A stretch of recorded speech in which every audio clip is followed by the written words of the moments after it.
So now that we're done with the basic understanding of what a cast partial denture is and how we are going to classify them, next comes to understanding the various components that make up a cast partial denture. Now, in the second slide, I showed you that a cast partial denture looks much different from your traditional temporary partial denture. Now, each of these particular components is designed with basic principles in mind that are very essential to the success of your partial denture treatment.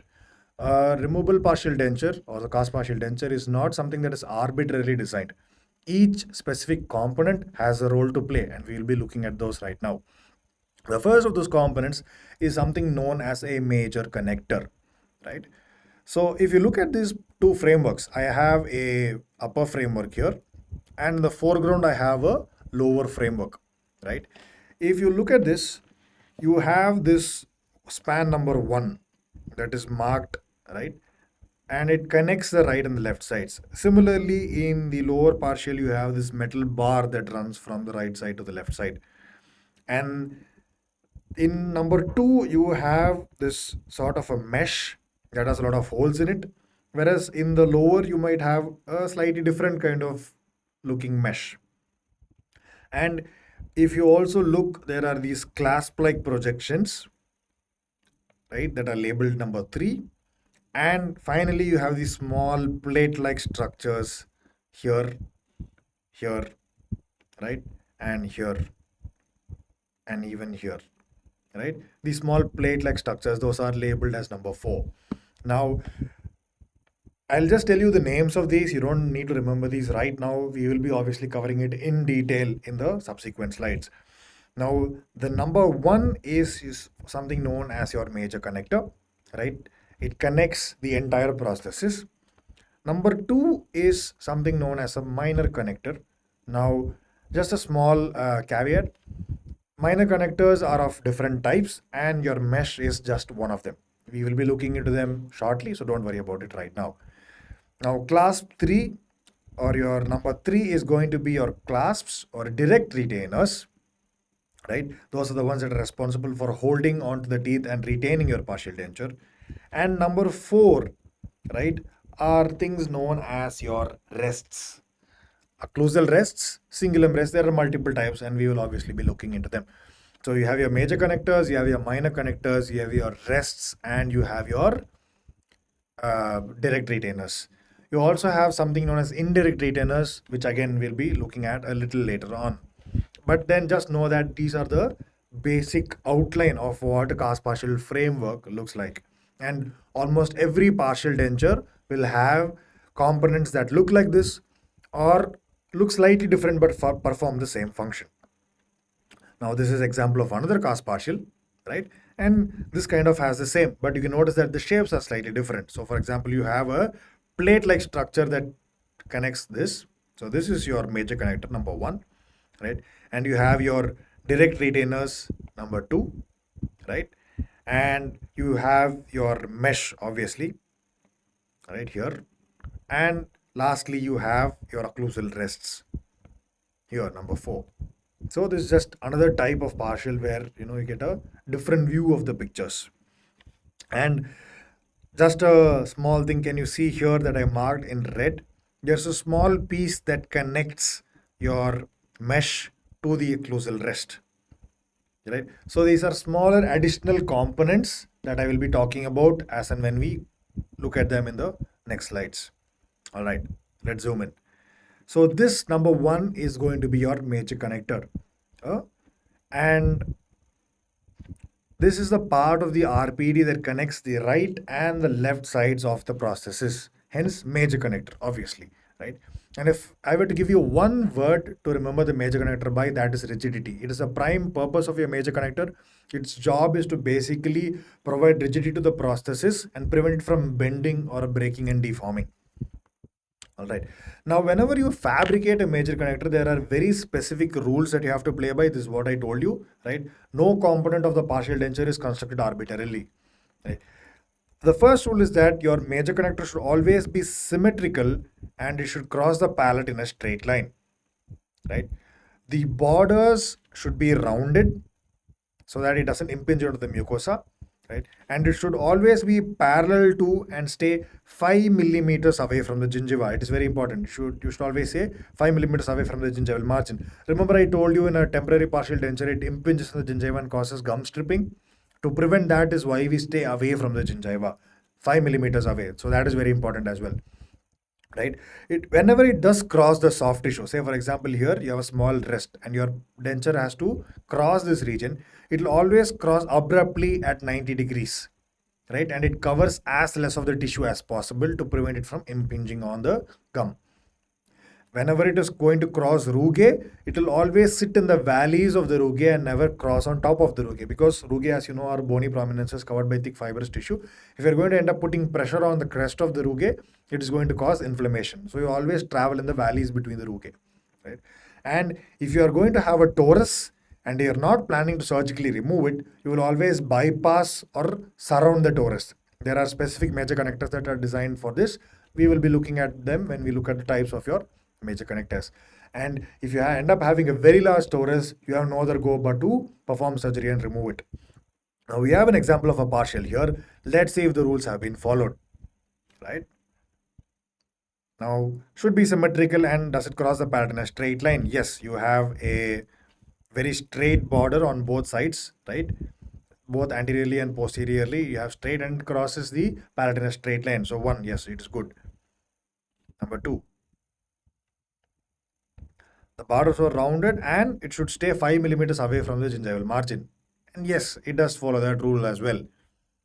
So in the end, you have a very well constructed partial denture, right?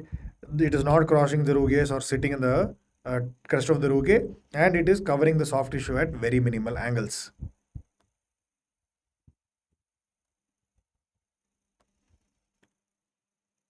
So good, you have a good looking partial denture. Now, coming to the mandibular major connectors, right? Just like the maxillary major connector has specific rules, your mandibular major connector has some rules as well. The first of these is that the superior border should be at least 3 millimeters away from your marginal gingiva.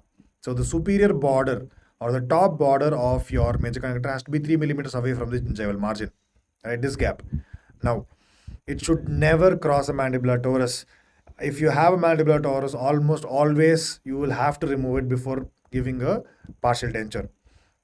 Now, some relief should be given underneath this bar to allow for a rotatory movement whenever the denture base tries to lift out of position. Right?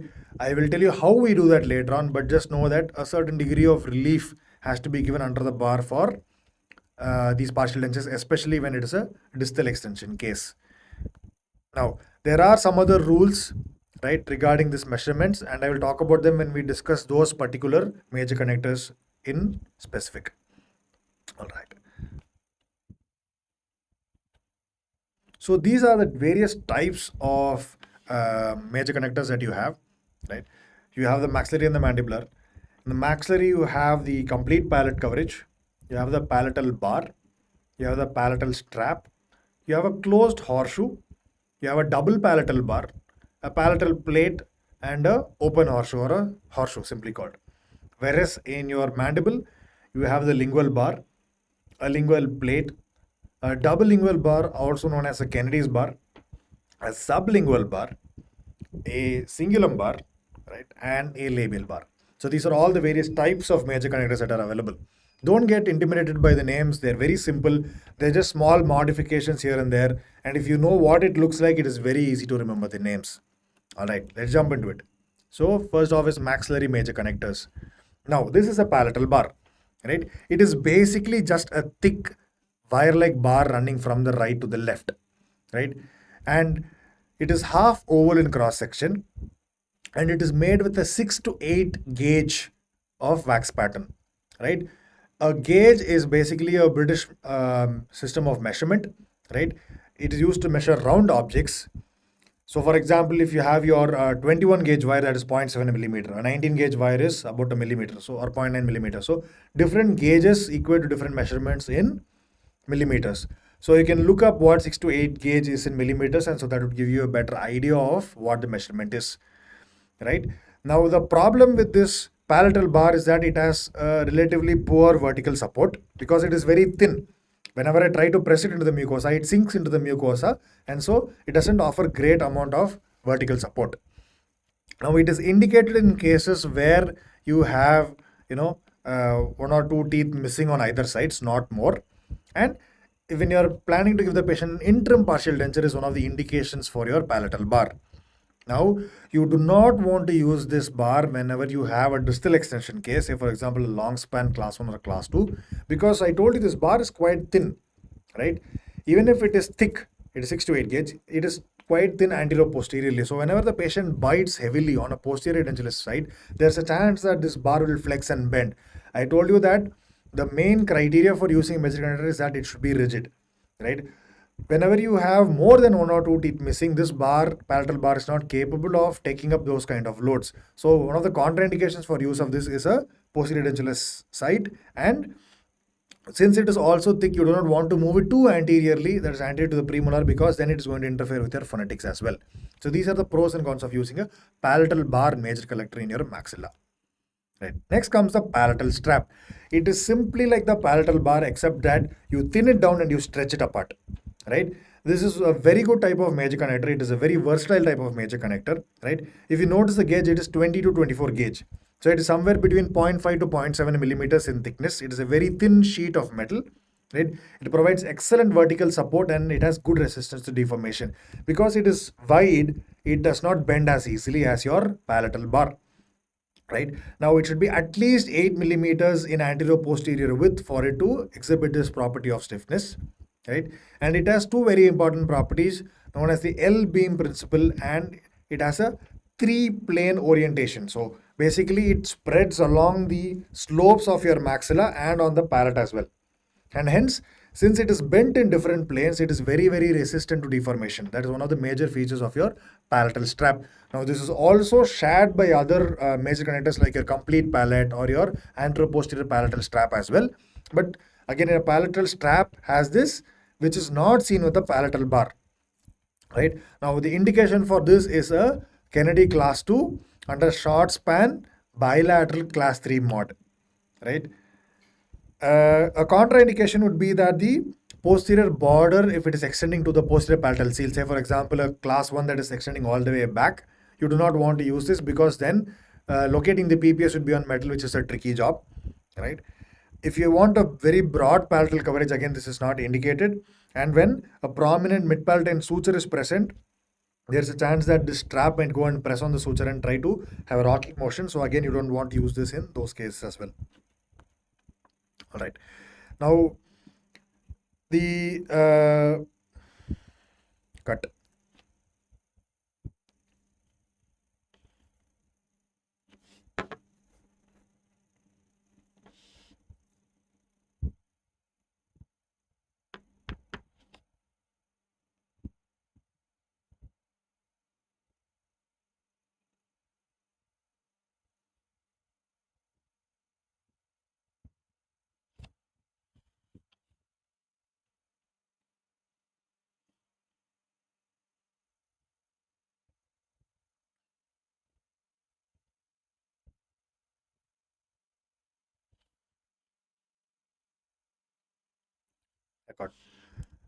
So the next is the palatal plate major connector. Now it is similar to the palatal strap, but then it is even broader. That is the only difference it is, right? It is made with the same thickness, 20 to 24 gauge wax pattern. It can be made so that it extends till the PPS. So one of the drawbacks of the palatal strap is basically eliminated with your palatal plate, right?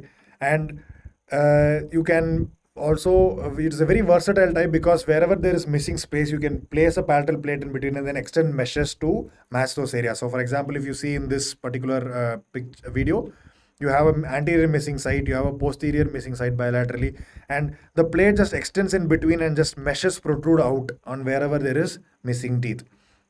Right now, this is also known as your anatomica replica major connector because it basically mimics the shape of your palate. Right. Okay. The indications, it is used in a Kennedy class 1 with significantly less degree of resorption. Right. When you have a very high shaped palatal vault, a V or U shaped palatal arch, and you have good strong abutments, and then when you have more than 6 natural anterior teeth present, because you can see that in this particular case there is a significant amount of soft tissue coverage. So when you have good strong abutments, you can use your palatal plate major connector, right? The disadvantage is that since it has a more amount of soft tissue coverage, there are chances that it might cause papillary hyperplasia, which is basically inflammation of your palatal mucosa. Now, in that particular case, in the previous case, you saw a big plate that's covering the entire palate.